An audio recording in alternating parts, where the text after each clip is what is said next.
Fresh Squeeze takes NFL, NFC Divisional round. Couple of really good games here. Commanders at Lions. Let's start there. The young boy Jaden Daniels has the luck of the Irish on his side, or whatever, the luck of LSU on his side, or he has. Is this a safe space to slander Brian Kelly? All right, just kidding. Yeah, overrated coach. I actually despise Brian Kelly. So yeah, right there with you. Yeah, we shout out Marcus Freeman. Anyway, Jaden Daniels, the rookie, has been putting up unbelievable fourth quarter numbers. They have 6 wins this year on the last play of the game. Yep. They seem to do no wrong. He doesn't blink, makes no mistakes coming down the stretch. Poise at an all-time high for a young fella. But now he has to go to Detroit in a raucous environment against unrelenting pressure that Aaron Glenn is going to send, just like he sent at Sam Darnold. Talk to me about this matchup, and then we'll take it over to Rams going to Philly for the Eagles. Fascinating matchup. Obviously, momentum is with both teams. You can make the case. Of course, the Lions have been a wagon. You mentioned it, though. Washington's this kind of weird luck team. It's like we all got a buddy that's like got the good luck, bad luck juju, and Jane Daniels just kind of has the good luck. I mean, house money at the pirate ship. I was on the +3. Didn't feel great about it, but I just kind of thought, the Bucs had the easiest strength of schedule going down the stretch, so it's just a different cap. This only way I'm convincing myself Washington is with the points. The only thing from I guess just overall perspective on the theme of this game is the Commanders just have earned the luxury of playing so carefree. They could try anything they want. They could spread the rock around. They could go da-bomb NFL Blitz 2000 with it, with the game plan, and no one's going to give them flack because they shouldn't be here, and now they won their first playoff game. That counts for something. But then when we're talking about, this is the all-time backwards hat Danny Quinn against the frontwards hat Danny Campbell. Battle of the Dans, as Pete says. Yeah. It's a fascinating matchup. I don't know how you fade the Lions. Can't do it. How about against the spread? I think this is one of the I think it's at easier, 9.5 right now. I think this is one of the easier divisional weeks I've seen in quite a while. The only upset I can possibly see, and we'll get to it, is the Rams. Me too. Commanders have no shot going into Detroit and winning. Zero. None. The Texans have 0 shot going into Kansas City and winning. None. 0. So when we're talking about the spread, if I had to pick a side, I have to lay the number with Detroit. They're getting ready to hang 40 points on Washington. Fair. Washington's going to try to keep up. They're not going to be able to. David Montgomery is back as well. His props are out there. He's going to get looks in the playoffs. If you're able to give Jahmyr Gibbs a little bit of a break, I don't see how they slow down. The only smidge of chance is getting to Goff in the pocket at all costs. But that, again, you're dancing with Ben Johnson, one of the best. Who's had an extra week to prepare. OCs in the game, yeah. I will say, though, home teams divisional round off a bye are only 33, 42, and 1. Yeah, it's over 44%. Over throughout history, it's been a very typical spot to fade the home team coming off of a bye against the number. I don't know how many of those are against rookie quarterbacks on the road. I would love to see that number. Fair. Because there can't be that many, first of all. Secondly, if you go back and look at the Buccaneers game, you can argue outside of that early first quarter where they scored, they were very, very, very mediocre in the middle of that game until Baker Mayfield drops the snap, gives them the ball back. Then they make another mistake on a third down later on in the game. Yeah, Lions won't beat themselves like that. Lions will absolutely not beat themselves like that, and I just think it's going to be too hard offensively for the Commanders to keep up. You have said something interesting over the last few weeks about Washington's kind of it's if we were capping this in the regular season and this team had won 5 straight, I would imagine if I had to guess your betting biorhythms, it'd be a slam spot for Detroit. Off a bye against a rookie that just won on the road, and now he's going back-to-back on the road, and they've won 5 straight. That's the ultimate sell-high spot if you're betting regular season. I guess the only football psychology thing worth talking out is a team with absolutely nothing to lose and house money versus a team that hadn't won back-to-back divisions since 1957. And now the whole city. I mean, this is... Yeah, pressure's high. Number one seed. Expectations are there. That's the only thing that... And I don't even say it's working against the Lions. It's just there. It's just pressure. It's like we see how the Chiefs handle the expectation pressure. Let's now see how the Lions do it with the 1 seed. The pressure's there. They're the one. They've never been the one. No. You have to go through Detroit if you want to win. I think a big conversation and a theme in the locker room right now that Campbell is probably selling is this is a once-in-a-lifetime opportunity. Ben Johnson is getting ready to leave. Aaron Glenn is taking head coaching interviews as well. Great point. We don't know how many of these people in this locker room are going to be back. And I think that's why they didn't take a game off all year long, and they've been pedal to the metal from the start. Even in San Fran. I don't could have rested boys. Like that doesn't change. I think their mentality is they're going to try to dismantle Washington, and they're going to send a message on whoever's coming here has no chance. And I think that's going to be the message that the crowd sends. The atmosphere is going to be rocking. I think he's going to be going forward on every single opportunity he has. He's not going to blink. The Commanders are going to be under so much pressure to keep up. They're not going to be able to, and the wheels are going to fall off. So who is Ben Johnson going to try and throw a touchdown pass to this week? Who's the trick play going to? Is it Penei Sewell? Decker? Yeah, I mean... Mike Vrabel out of retirement to go hopefully for his 11th he keeps touchdown? Aiden Hutchinson in crutches. Yeah, hopefully the game is out of hand so he doesn't have to show anything. I mean, look, I've been telling you guys about the Lions all year. I was high on the Lions coming in. They're my Super Bowl pick before the season. They're still my Super Bowl pick. They're just on a mission, and they have the roster to do so. Shout out our guy Pete here. We do have the numbers. Rookie quarterbacks on the road, at least over the last 10 years, just 2-5 against the spread, 1-6 straight up. And is that in the divisional? That's any playoff rookie on the road in the last 10 years. I couldn't imagine what it is like in the divisional. If I wonder how many rookie quarterbacks have played on the road in the non-wild card round. It's not that many. Yeah, that's what I mean. Like it has to be Mark Sanchez very on a short list. I think that's how I had Sanchez. I think Russell Wilson. Yeah. The list right here. So we have Purdy, Stroud, Russell Wilson, Mark Sanchez, Joe Flacco. Fascinating. Looks like Roethlisberger got a win as a rookie. So it's two teams, two quarterbacks covered. In the last man, time. I think this is a too much to ask of the Commanders. But it is an interesting point you bring up because they have absolutely blown through expectations. They got a playoff win on the road. They are going to go out there just willy-nilly. They're going to be trying all types of stuff. Yeah, I guess. And see if they can make an impact. Yeah. The athlete that Jaden Daniels is tough to prepare for. He's Lamar-esque. Yeah. You can't do stuff in Madden that he can do in real life. Yeah, the pressure that he sent Aaron Glenn of the Lions, the D coordinator, sent at Sam Darnold, ain't gonna work. Where Sam Darnold had no answer. Jaden will have a few more answers than that for sure. Sam Darnold sees ghosts. Jaden sees L1R1. Sir. Yeah, stiff arm. All right. I can't wait for this second game. I can't wait. Rams at Eagles. I can't wait. I was watching the Rams, Alex Monaco, and you knew I was on them. A couple people trolling me, not you. Yep. At the network. You're on the Rams?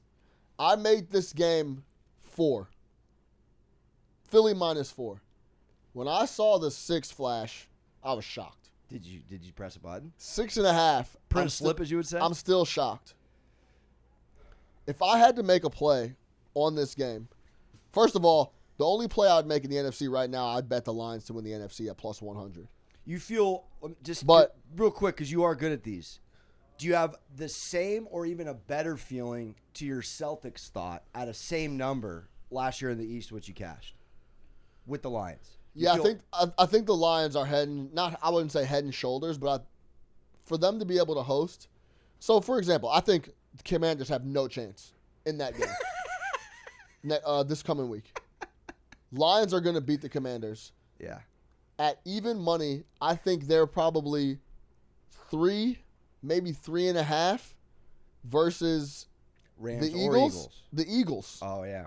Rams And I think 6. you would probably get the Lions like minus 160, 165. I think that's why you press the button now on the NFC, because you're essentially getting next week in the NFC Championship at even money. So then you just sit. You don't make a play, or do you take Philly with the points? Well, in the then middle? you could figure out. Then you could kind of decide on what you want to do there. But if the Rams win, they're going to be 7.5 point dogs, potentially 8. Now, as the fan in me wants to see the Rams, and we both did our brackets, and we both had Philly going to Detroit. Yeah. So I can't backpedal. So I'll just sit here and say I'm taking the Rams with the points. But I will be rooting for the Rams. Who doesn't want to see Stafford back at his old place? The last roadblock, he'd be like Bowser. If this was Super That would be Mario. Bowser, yeah. You literally got Goff. He's Mario all the way to the top of the mountain. He's going against Bowser, and he's got a backwards hat on, and it's Stafford. So we're looking at hypothetical matchups on FanDuel right now. Yeah. Eagles, Lions. Lions would be favored by 2.5. Whoa. Lions, Rams. Lions favored by 6.5. Lions, Rams, 6.5. Yeah. Pretty close. I don't understand that because 2.5. Because you're telling me that the Rams are 6.5 point dogs in Philly. I have the Lions power rated higher than the Eagles. Do you think the and they have to Cappers? go on the road 2 weeks in a row? That my question would be. I would take the Lions minus 6.5 against the Rams all night long. You were almost dead on the money line on the Eagles too, because you said minus 155, 160. It's 148 for Lions, minus 148. So yeah, I don't understand that. Does but that change printing an NFC ticket at all, futures wise, with the Lions, knowing you can get the Lions twice? I can't. The Lions have given me no reason, no qualm to think they won't be able to go out and outscore anyone they need to, and they've had time to get healthier on D and come up with a game plan. So Yeah. I have to back Detroit. All right, let's go back to this Rams-Eagles game. I'm fascinated with it. 6.5, I think is too many points. I think the Rams have a really good chance to win this game outright. Yeah, I think Rams- plus 220, plus 225 is way too high. Yeah. I think this is a very interesting spot, and if there's any team that can upset, it's the Rams. Rams 6-1 their last 7, covering 5-0 against the spread in their last 5 road games. There's some good splits out there. We talked last week. Stafford as a Ram is undefeated in the playoffs at home or on a neutral field. Not the same case on the road. Obviously, we're talking out, similar with Houston, which we didn't touch on, but it's a dome team and a warm weather team. Yeah. Going to a ruckus, cold, outdoor environment. Stafford has seen it all in this league, but not everyone on that 53-man has. I'm more looking at, though, versus that front line. Nasty. I mean, Orlovsky, who's just underrated in the film room, No, called he's this great. team a top 2 front 7 in October, and here these boys are.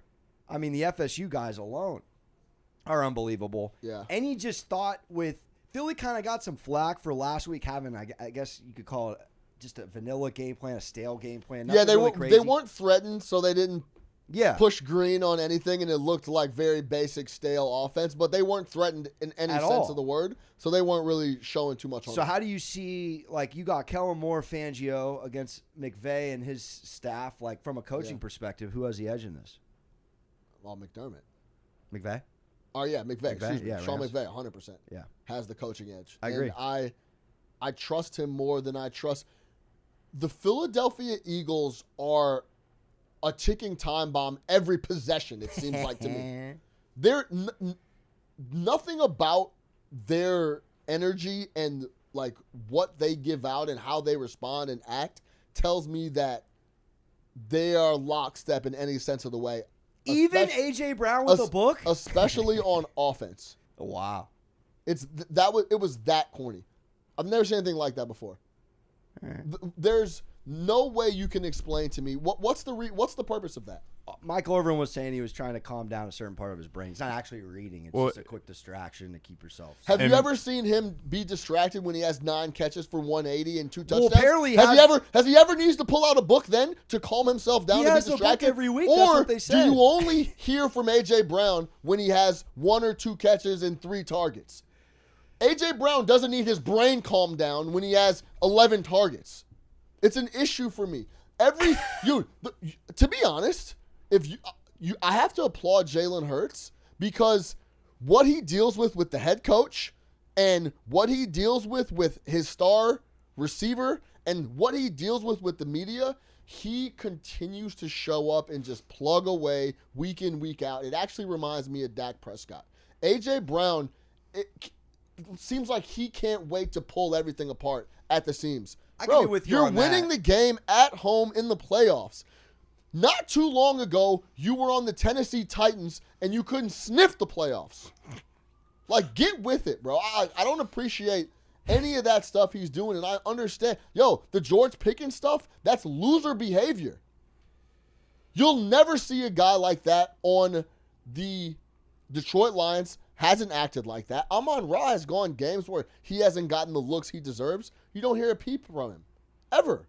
Like, they are possession by possession, game by game, ready to fall apart. I don't trust them like I should for how good they've been. Now, the defense, to be honest, has been another story. Fangio has those boys locked in.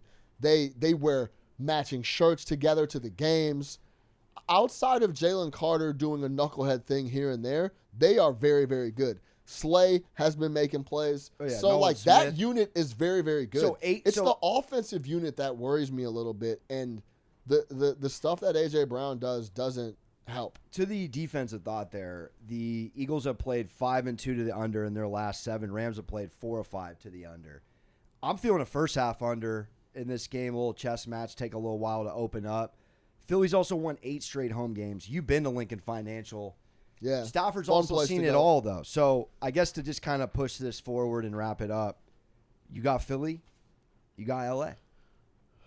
We could stick to what we had last week on the board, but also new information. Yeah, new information. I'll take the Rams plus 6.5, and I'll take the Rams on the money line plus 2.25. I'm with you. If you were going to put a line on whether or not we see the book this Sunday, what would you put the odds at on that? Minus 800. Minus 800. Definitely seeing the Depends book. on how many catches he has.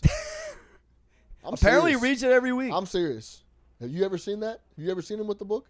That's the game director. We got to go talk to our guy, John. That was the game director saying, camera 13, zoom in on A.J. Brown with a book. No, that was, there's a camera here. Let me get a book out. It's a little bit of both, I guess.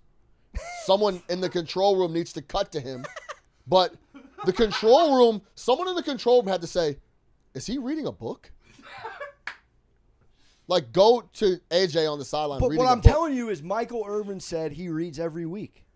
That's what I'm saying. I And read every week. He doesn't really read. It's to, like, calm him down. It's almost like Major League. You remember? Then read the play sheet. Read the playbook. Read the game plan. I don't want to hear it. Dude, anybody defending A.J. Brown for pulling out reading material on the sideline of a playoff game, that's partly... Even if it's Michael Irvin? Yo, partly for me, too, is like the whole conversation. I know we got to wrap up and get out of here. Partly for me, there was a time where the Steelers and Mike Tomlin would never let George Pickens act the way he does. He's kind of got a little bit of a... Like, you realize that Mike Tomlin was dealing with a locker room with Antonio Brown and all these wild-ass James Harrison and all these personalities that he had to keep in check, and he did it seamlessly. That's like the art of Mike Tomlin and dealing with all that stuff. Ben Roethlisberger had a ton of stuff off the field going on. Never came out, never was an issue. The George Pickens thing is kind of like, he's getting a little too much leeway, and I think that falls at Tomlin's feet. So, yeah, anybody defending A.J. Brown, I think, behavior is ridiculous, and they are just bursting at the seams to unravel. So I got to go. Yeah, with they're the due to Rams get slapped. and the points. All right, we're taking the Rams with the points. Let's go.